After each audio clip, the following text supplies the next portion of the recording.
I'm Chris Berman. Well, let's get straight to the action. In our first game this week, we had the Saints stroll away with a 14-point win. The Browns won this contest, but will stay at the third place in the AFC North. In a long-standing NFC rivalry, we had the Giants pick up their third win of the season. We had a big injury in this one, and Trey has the lowdown for us. Trey? All right, Chris, thanks. This week had some big injuries, and we'll get to all of them, but we're going to start right here. This guy sticks out on this list as one of the more costly injuries. A hairline fracture of the arm is the initial report, and the doctors are saying he'll be out for 6 weeks.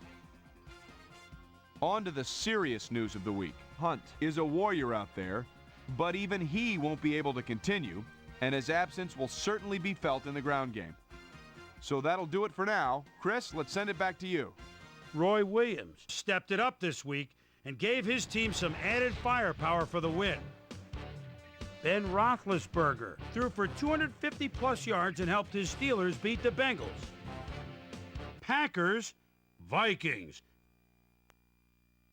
Amon Green would certainly like to help his team get into the end zone.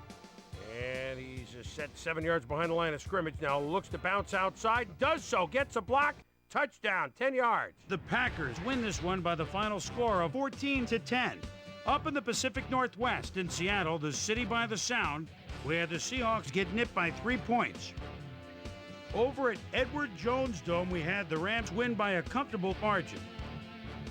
The Ravens defense held their opponents to under 100 passing yards in their win at Pro Player Stadium.